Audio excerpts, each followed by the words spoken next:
the Grim Reaper is undefeated. So I need to make every person interaction, every thing that I do with my life count and matter, because if I'm doing things that aren't working towards what is important to me in my life, like I'm just wasting time that I eventually never get back.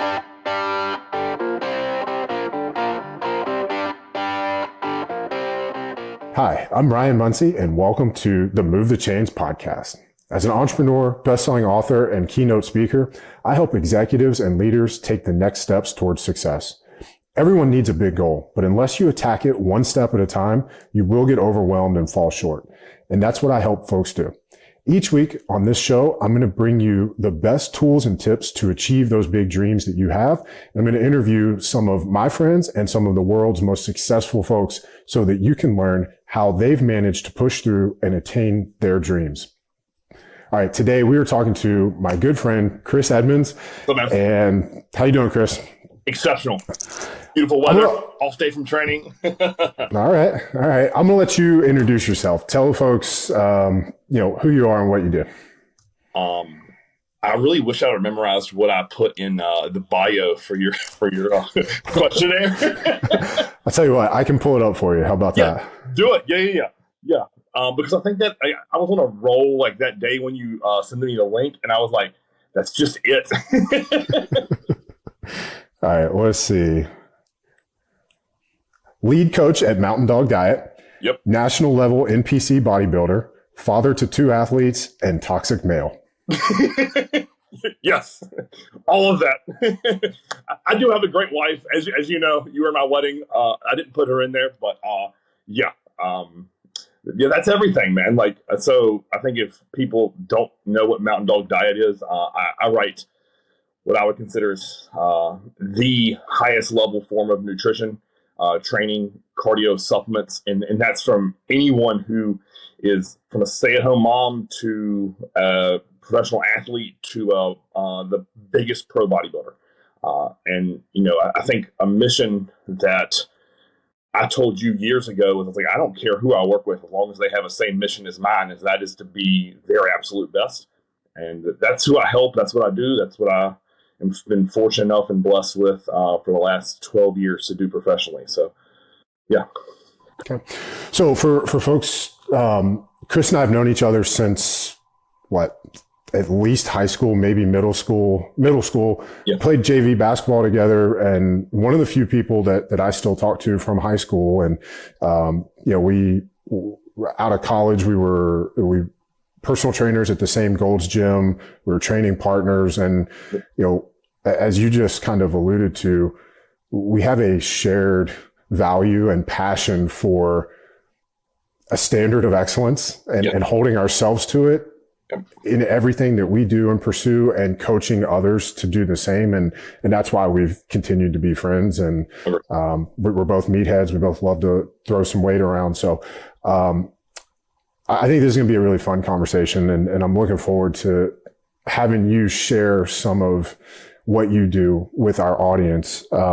So I want to start with that. A lot of people will argue that you can't teach mindset. And you and I have had so many conversations over the years about, some people just don't get it, but we've both been very successful at helping others develop that. So talk to me a little bit about coaching or teaching mindset. Why in some instances can you teach it, and in others, why are we not able to? That's something I've always been curious about from even a young age. And I think that is something like, you and I, for a portion of our life, thought maybe we were just different. And I think we just weren't exposed to people like us. And what I mean by people like us is the desire for more, like the thirst and hunger for more, and not like where you currently are isn't enough. And like, that's always been a quest of mine, no matter what I'm doing. And I credit that to, probably the way I was raised. I'm sure there is some genetic component to that, but I also believe that mindset of wanting more, demanding more from yourself is developed and nurtured. No different than building muscle is in a weight room or building speed on a track, fill in the blank of your pursuit. And, you know, early on, I had no clue what my purpose in life was. And now it's crystal clear. That's my job, is to pull it out of people. And sometimes it just takes a gentle nudge, and other times it takes a sledgehammer. And for lack of a better word, because, again, what we're surrounded with tends to bleed into our brain. And if you're constantly surrounded by people with either negative mindsets or just they're okay, what I call surviving, you begin to develop those same characteristics and traits. And I think that's what I supply for a lot of people is I remove that fear of failure. And I'm like, to be great at anything, we have to fail multiple times.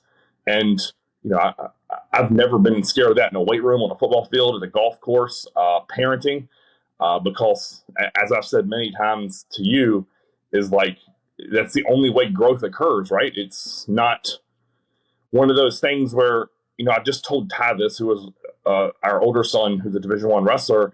I said, man, what do you think? Like, you had a dream and you were going to ride off into the sunset? Like, no, fuck that. Life kicks you in the teeth, man. And it's how you battle back into resilient, is how you develop character and how you develop integrity and work ethic and what teaches you how to be a man.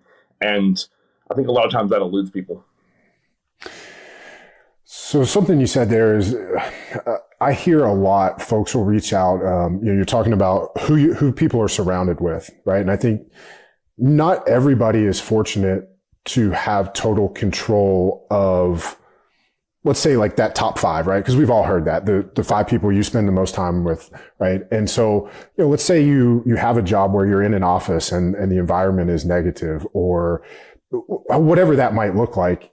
The individual is spending more time than they'd like to with people that are not striving and pushing, and maybe they're negative, whatever. And so, sure, there's a lot of things that we could suggest, read books, listen to podcasts, where you can kind of build your environment in a way that you want, right? But you said you're that person for a lot of people.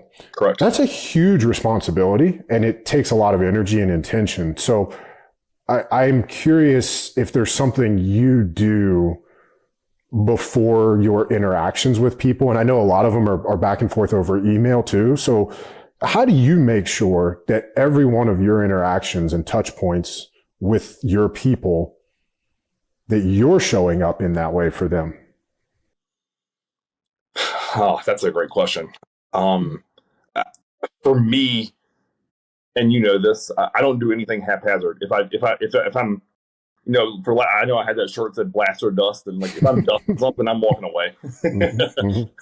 So when I approach my computer, a FaceTime call, a podcast, it's one singular mission, is that whatever I read on that screen or I hear through the screen, I do everything in my absolute best power to ensure that I'm giving them the opportunity to be their best. And what does that mean? Like, how do I do that? Is I've always just felt like I put myself in their shoes and say, okay, cool. If this is me, what am I doing? And that reframing and that mindset, to me, goes back to, I don't know why I have a passion to help people. Like, I really don't. I'm sure Angela could probably tell you some really cool reasons of why from a counselor standpoint. But like, when I walk into a weight room and I see a young kid struggling under a weight, like, I want to go over there and put my arm around and be like, hey, bro, like, I was you once. Take a deep breath. You're okay. Like, we can fix this together. And I always have viewed it as a team. And when I train people at Gold, that's what I say. Like, today we're going to do legs. Well, we aren't going to do legs. Like, they are. I'm going to lead them through it, but we are going to do it. And I think, again, it goes back to, I don't know, again, probably a collaborative effort is how I'll probably look at that. But in order for them to be their best, I know I have to be. Because, I've been fortunate enough to work with 3 really good coaches in the bodybuilding world. And I know this might sound strange to some, but I always aimed for them to respect me.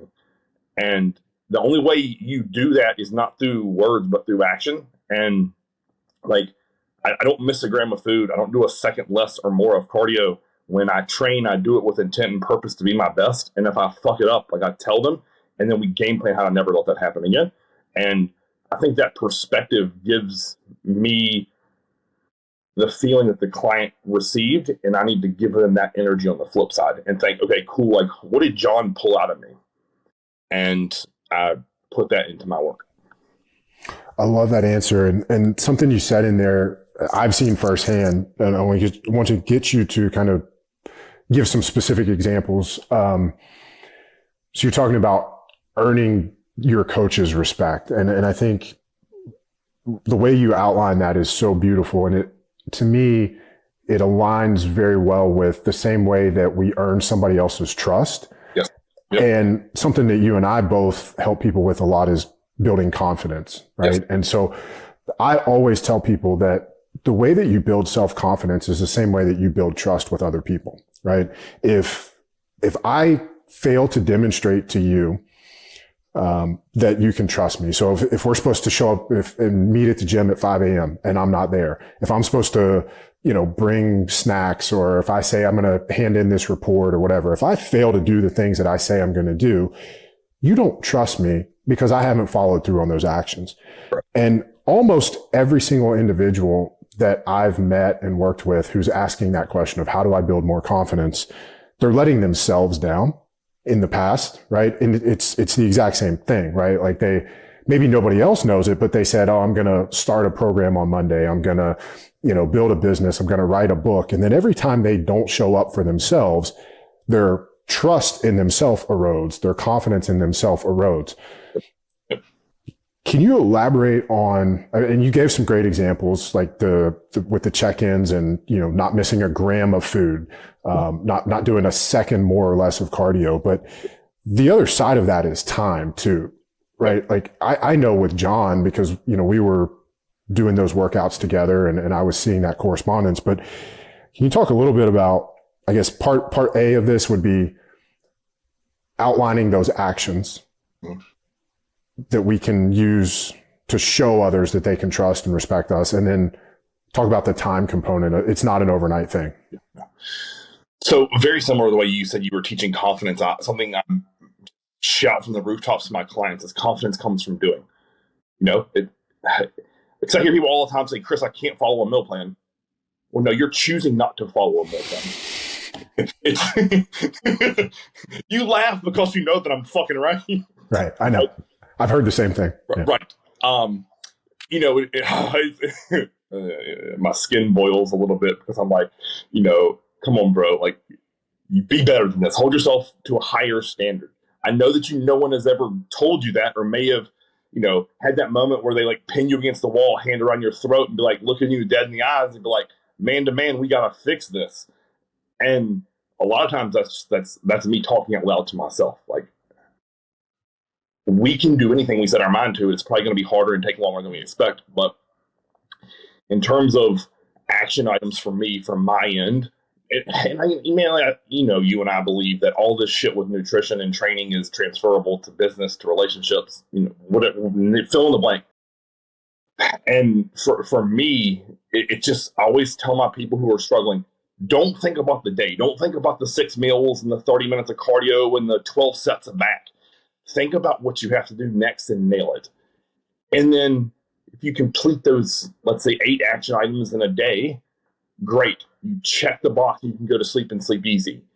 And then guess what? You just wake up and it's Groundhog Day. It's the same shit, except now instead of back, we're training chest and shoulders. and then it becomes routine, like brushing your teeth. Because, at the end of the day, like, no one likes doing all that mundane shit of life. Brushing our teeth, taking the trash out, doing the dishes.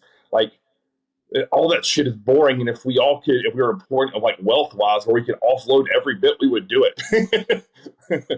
But at the end of the day, we still have shit nobody wants to do. Right. So it's the same thing. Like, make it a routine to where you don't think about it. It's automatic. It's like a layup, a free throw, fill in the blank. Like, it just happens.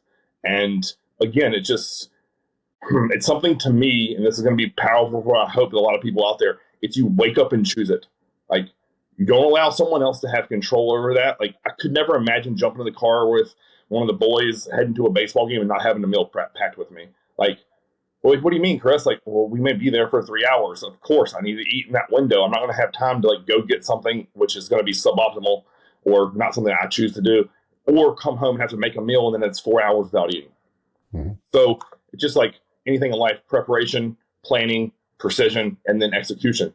And in order to execute, we must follow through. And as you said, like each time, I've always thought this, each time that you do something negative, and take this to real life, every time you cheat on your wife, it gets easier.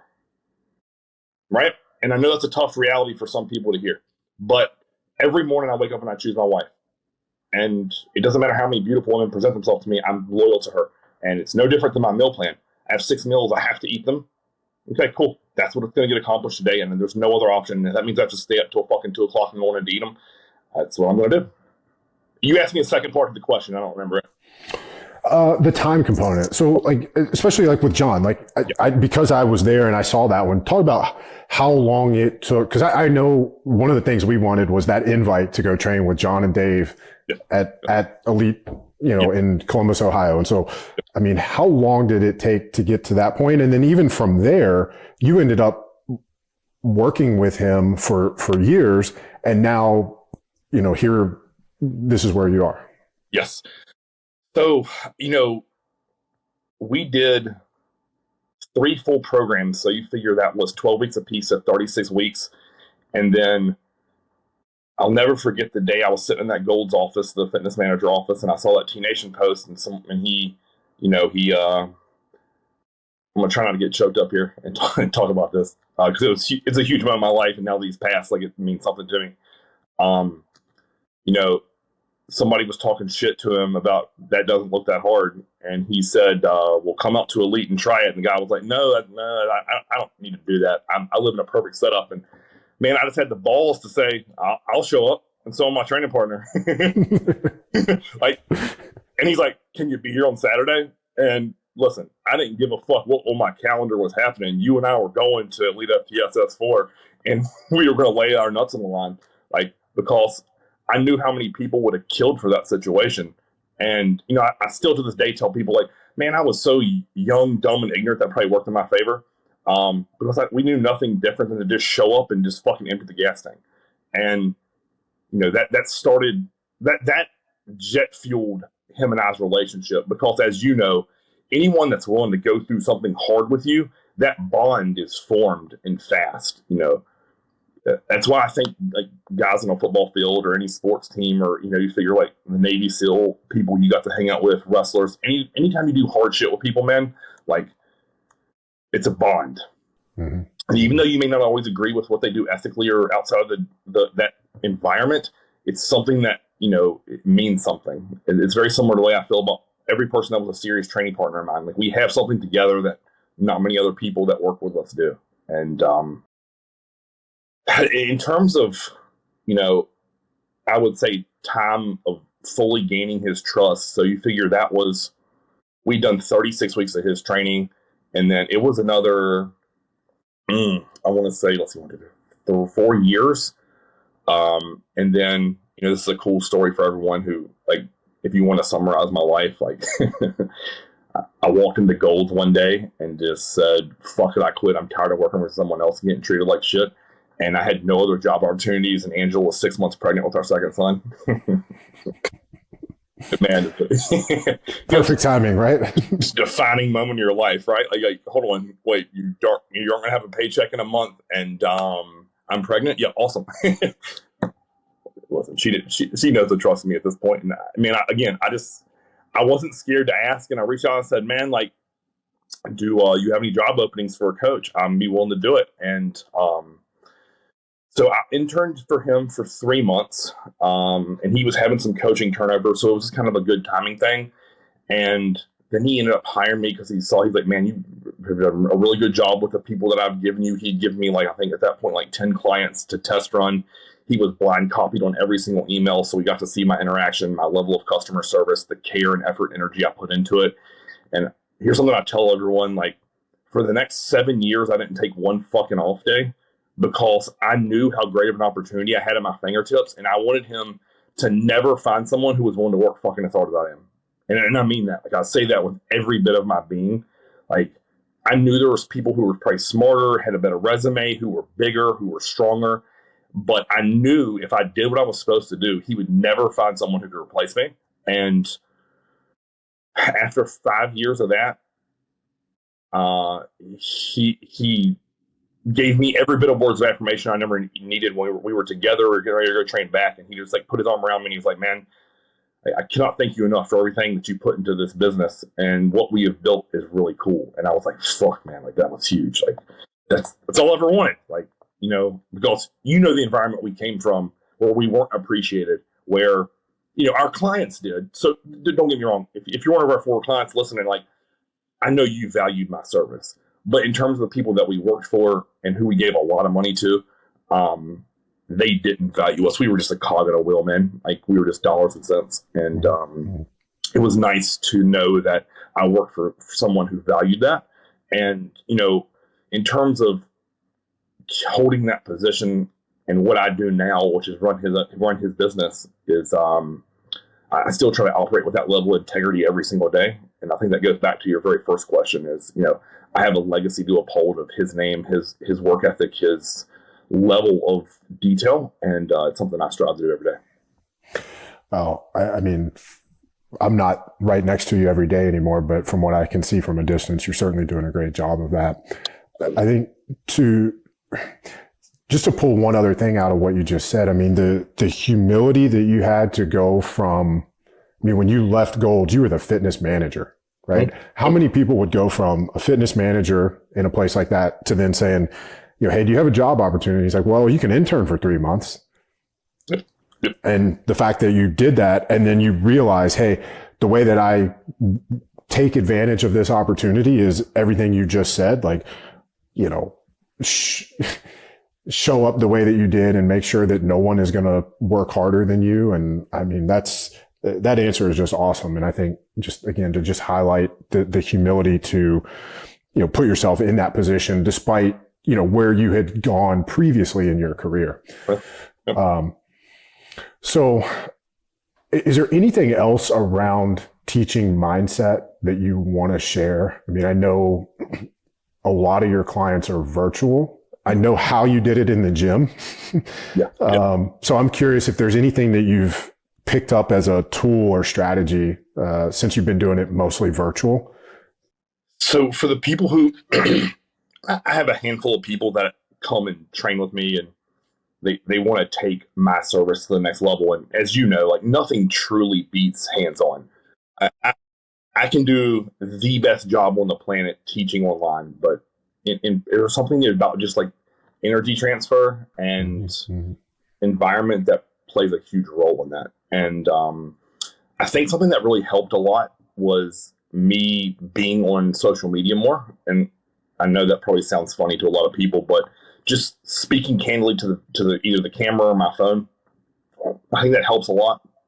When people see me doing like mundane tasks and realizing like, hey, like he's here too in the trenches, like that always, I believe, helps. And that's why, you know, all the 3 coaches I ever worked for, like those guys were still doing and chasing what I wanted. So I always related to that. So that's something to me that I just try to convey in my videos. Like if I show you what a work set looks like that's what it needs to look like. That's where you need to mirror. And I think that helps a lot. Also, I've gotten a lot better over the course of my online career at taking the time to where, like, if someone says, hey, Chris, I'm traveling, I'm just going to kind of find food, you know, I'll bring my protein shakes and things like that. Like, I'll dig in and just put exactly what I would do in that situation. And then something I always end with is, you know, the choice is yours. I've given you the power to stay on a meal plan. It's your choice now. And it's almost empowering them and challenging them with each thing that they're struggling with, you know, whether that be something as simple as like mental health of believing in themselves. Yeah. And I'll just ask hard questions. You know, as you know, I'm not scared of that. You know, what is truly holding you back? And then we just dig our heels in. Like, so I think a lot of times coaches in my world, like, let's say you have a week and you've lost 2 or 3 pounds of body fat and you've done all your cardio, you've done all your weight training, and they're like, okay, great, on to the next week. And to me, especially for what I charge for coaching, I just feel like the client deserves a better level of service. So I'll ask a handful of questions on anywhere I may see lagging within that update. And that can be any area, so to speak. It could be like, you know, sleep or stress management. It could be the execution of an exercise. And a lot of things that I do now are just like, if we jump on a call, if we do a FaceTime call, if you send me like your squat or deadlift, fill in the blank exercise, and then I break it down and then say, not only from a form and technique perspective, but like, all right, cool. Like, what were you thinking about going into the set? What made you stop 3 reps in reserve? Like, what's standing in your way? Because that's the true question, right? Well, I thought I was at failure. Okay, we have to find that together. Right. Because you aren't sniffing it.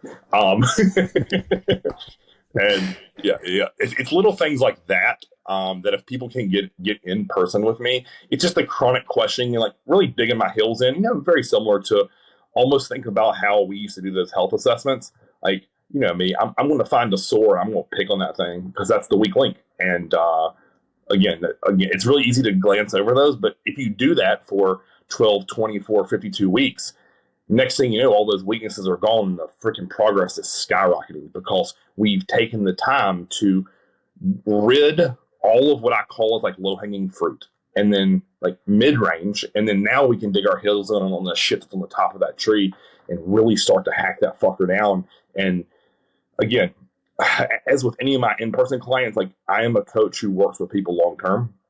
I'm not saying I don't have people for seasons, so to speak, but a majority of my clients are anywhere between 4 and 8 years working with me. And as you know, the longer someone's exposed to you and works with you, the more you're able to learn their body, learn their mind, and train both of those in a way to create like what I call machine mode. Like it's just, you now operate at a high level. And if there are, going back to our original conversation, if there's shitty people around you, make them feel fucking uncomfortable. They either change or walk away. Yeah. So there's a couple aspects of that that we can dig into. So you early in that answer, you're talking about traveling and handling meals when away from home. Yeah.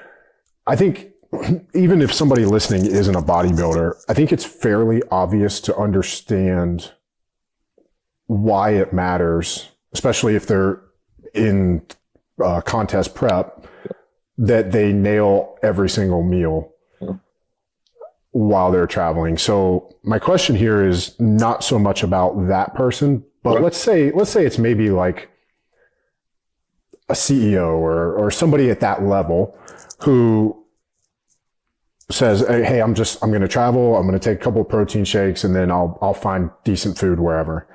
And it's, this same person, every time they travel, they're like, well,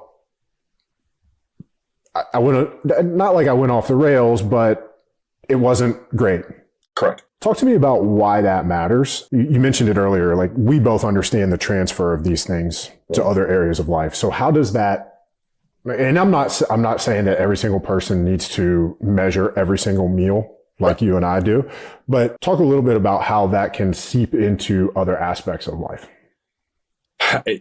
It always goes back to shortcuts for me, man. Like if you take a shortcut here, you have to pay the piper later. It's it's if you do pay on the front end, do you pay on the back? And I've always felt that way about anything.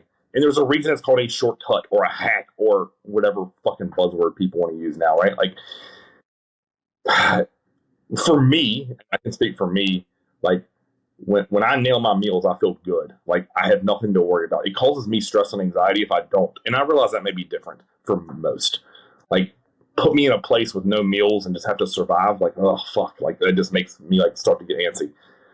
But if that's not you, but you want it to be you, meaning, it goes back to that standards of excellence, right? Like if you demand perfect from if you're the CEO example you gave out of your employees, then what kind of example are you setting if you're eating Five Guys when you should be eating grass-fed beef and rice? Like, let's be honest. It doesn't take that much time to make that meal. And if it does, just simply order MegaFit meals and do a custom and get it shipped to the place you're going.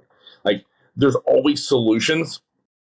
You just have to be willing to work for them and fight them. I realize that not everyone's going to do like what I've got to do in a few weeks, which is I'm going to fly to California. So I'll make all my meals. I'll freeze them all.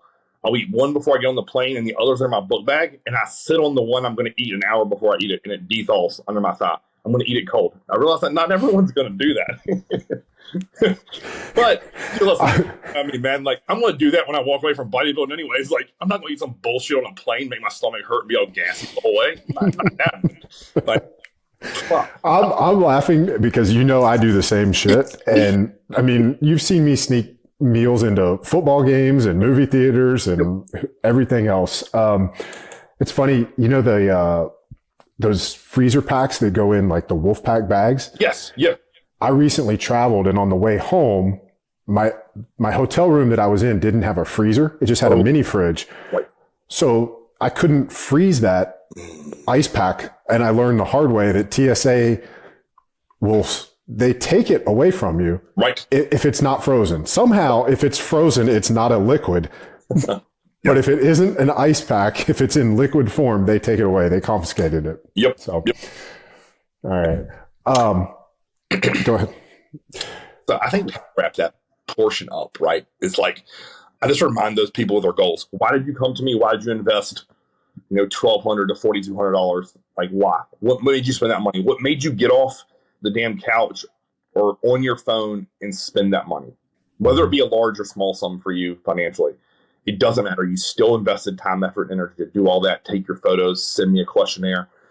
Like, I don't understand. And when I break it down for them, like percentage of compliance, and they look at their grade at the end of the week, and it's like 62% compliant. No wonder you aren't achieving it, right? You're doing 60% of the work.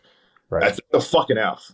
And do you show up as an F to your family, to your wife, to your business? And they're like, no. Then why in the hell aren't you showing up for yourself? Like, that's what it leads to, right? It's like personal accountability. Yep. And I couldn't agree more. That's why it matters to me. And I think, I love the way you laid that out for like the CEO, right?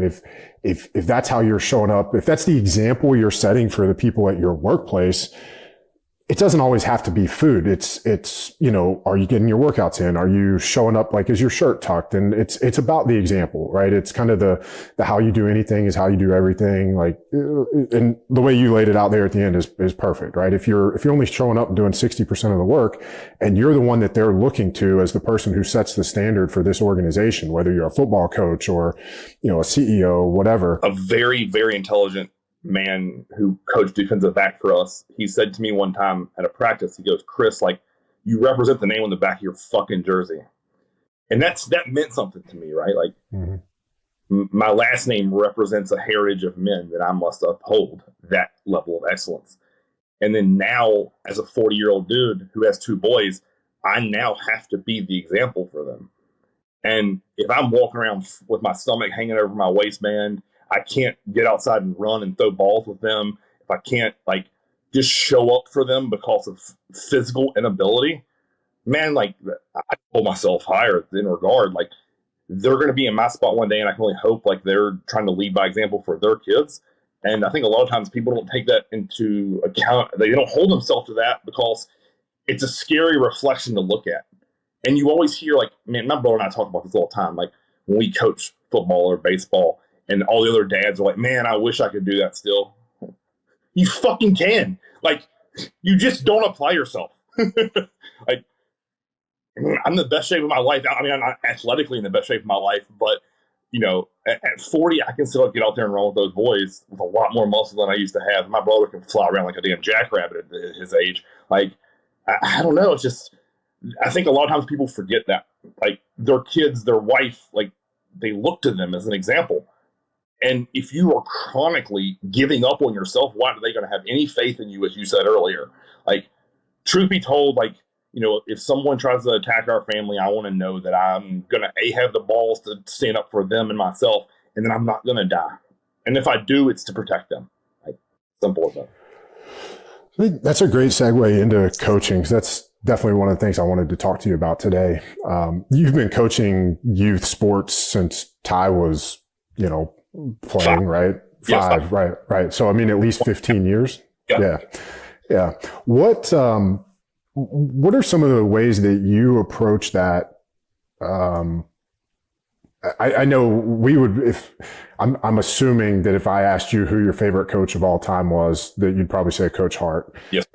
And I had this conversation with somebody. I would equate him to like Bobby Knight, yes. Right? Like he was a coach that you kind of hated playing for when you played for him. But when I think about all the lessons that coaches have taught me over my life, outside of my business coach, most of the lessons come from him, because he demanded more from us than we demanded of ourselves, right? And he was the one that really started to plant those seeds in me, and I think in us, a lot of those values. So how do you bring some of that, we'll say old school coaching, into today's world and sort of navigate the youth and parental dynamics of today's world? All right, so I'll give you a perfect example. This year, when I coached Daxton's tackle football team, it was I was taking over a program that was pretty successful with the 8U football, and in this town, like Glencoe and Salem are side by side, so they expect your football team to be good. And like in this community, like they expected you to win. And I know people are gonna hear 8U football, right? No, serious. These people don't fuck around. And so the first thing I did after practice, I hold a parent meeting, because all the parents who didn't know me or their child hadn't played sports for me in the past, I'm just very upfront and honest. And I say exactly what I pretty much mirrored to you in this first half of this podcast is I'm going to hold these boys to a high standard. Like, it's not always going to be pretty. You're going to hear me yell. You're going to hear me jump around and scream like a madman, but you're also going to see me wrap my arm around them when they need it. And you're going to hear me hype them up when they deserve it. And it's just setting that as a cornerstone. So if I tell the parents, like, this is what you're going to get with me. And I always say, talk to anyone who I've coached around here. And they all just kind of laugh. And they're like, yeah, that dude's batshit crazy, but it works. And it always translates into very similar to the way when we teach weightlifting. Like, the passion exudes out of me. Like, Angel always says, like, that's where you're at peace. Like, you're happy there. And I always have loved coaching them. And any of the kids who, God, they're all Ty's age now, they still like will come up to me and like, man, you remember that game when? Like, and that means something to me. So now that I get like a second round of that with Daxton, like, it means even more. And you know, we had a hell of a season. We made it to the Super Bowl and lost in overtime.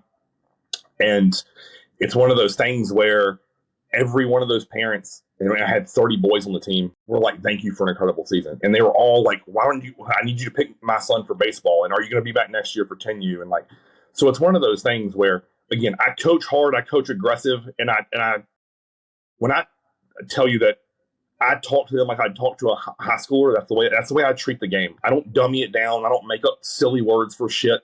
Like, we're going to learn football and I'm going to expect you to know it. And, you know, again, I have 8 hours a week with you. That's a lot of time to get better, man. And young kids are resilient, which I think people forget. And at the same time, like, you know, I'm not just a blatant asshole for no reason. Like, and I'm not going to like curse at them and be wild, but not at this age yet. And, you know, but I will grab you by your face mask and let you know, like, hey, I need you to look at me and we need to focus, right? And to me, the coolest thing about working with kids is when you get them fully bought in, man, they have no off switch. It is, I will go to them. And that's so rewarding. Yeah. Do you find that the more time you spend with kids, it becomes harder to listen to excuses from adults? Yes, without a doubt. Yeah. Because like I said, there's no off switch, right? Like they don't, they're on the field playing a game, which you and I know, like, may not always be. There's things in practice that aren't fun. Right. You know, it isn't always scoring touchdowns and kissing cheerleaders. Like, there's going to be times where you're running gassers and it's 87 degrees outside with no breeze, and we practice for 2 hours. Yeah, but it's all for a reason. And, you know, again, I feel very fortunate. Like, again, I had 30 boys. None of them quit. They all got better. And outside of we had a bonehead call. We had a pick six that got called back because of a clip on the 1 yard line. We would have walked away with that game. And it's one of those scenarios where I told those boys, I remember we were playing, our first playoff game was against Chaz's team, my brother. And I looked around, all the boys, all the parents are like, you could tell that the energy is just, they're nervous, they're tight, right? And I just hold up one of these balls. I'm like, boys, this is what we're playing for. Because if we lose today, y'all are all going to play basketball or wrestle. And those boys, like, it was like that, flip, done, game over. And it sucks, like, walking off the field knowing you just ended your brother and nephew season. But it's one of the things. It's them or you. Yes. You didn't set up the bracket. Fuck no. No. So it's one of those things, like, again, every week we watch film. Every week I sent YouTube videos out to the parents, like, hey, here's the team's offense, here's the team's defense, here's our scouting report. Like, it's serious. Like, they understand and they get, like, if we want to win, that's what we got to do. So, yeah, it's a different level of just, it's not just youth football, man. I hope to teach those boys, no matter what they choose to do in life, like, they can make it, endure through hardship, and that's the stuff that makes them better. That's awesome. So just for the sake of time, we'll shift gears a little bit, and I want to, I guess, congratulate you first on the success that you've had with YouTube. I think you told me you're almost at 20,000 subscribers, and I know that that's been another one of those things where you've put in the work, you've been consistent. Your attitude and mindset of, just don't quit showing up is really paying off there. Can you talk a little bit about, you mentioned it earlier, how that's helped you become a better coach in a lot of ways, but just talk about, how you've built that and, what maybe you've learned through that process. It has definitely reinforced how I have to succeed in life. And that's just brutal, relentless repetition. There's nothing sexy about it. I wish there was.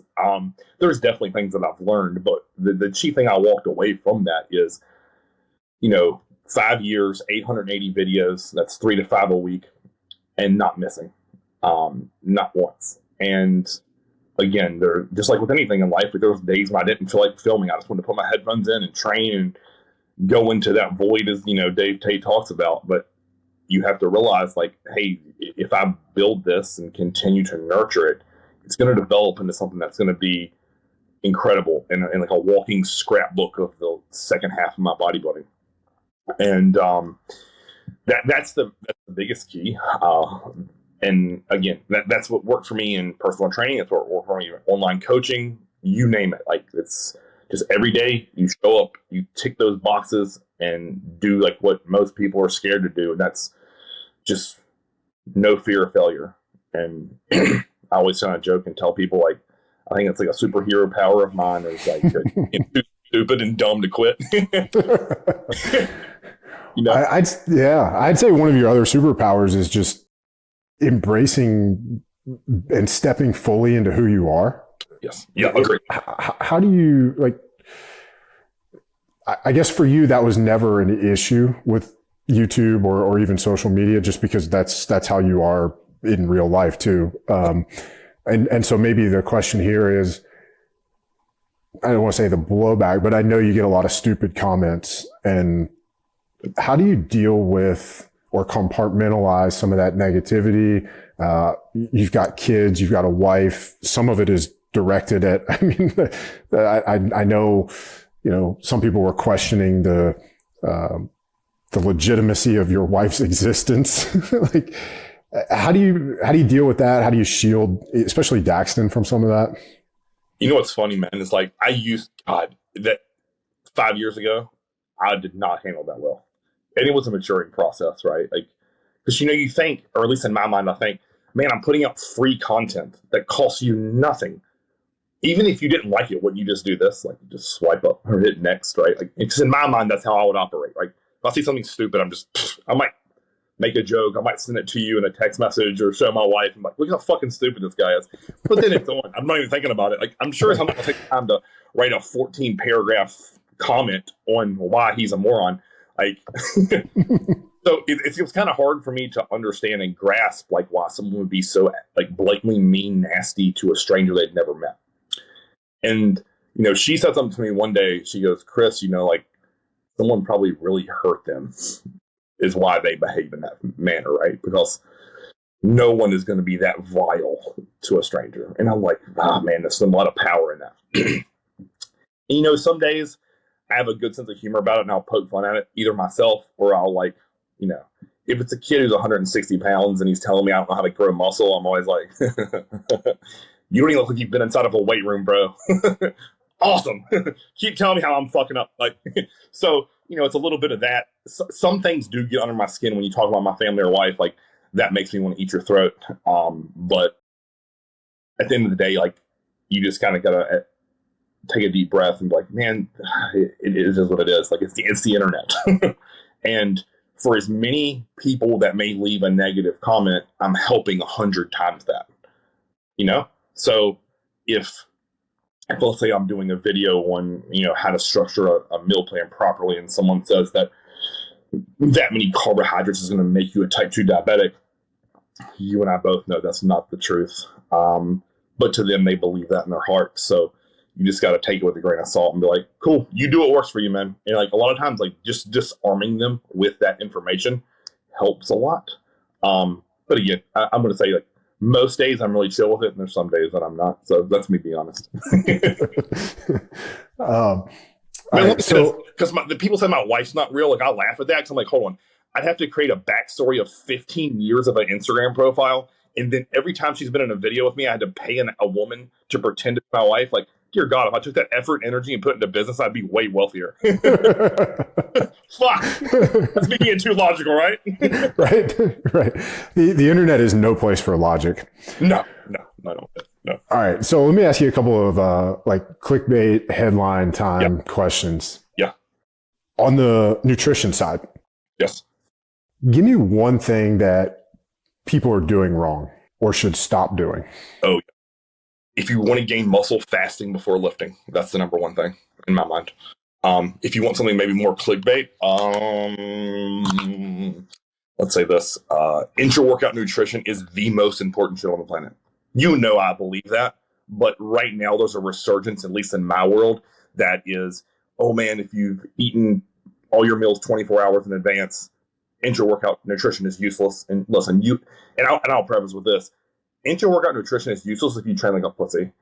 Maybe that's your clickbait. Don't train balls to the wall and actually exert effort and energy and strain against the bar. You do not need intra-workout. But if you train like you and I do, with purpose, passion, and intent, it's every bit of the most powerful supplement on the planet, in my opinion. So not everybody listening is a bodybuilder. Can you explain what intra-workout nutrition is and just from a basic, hey, here's the entry level, you've got to at least cover these bases.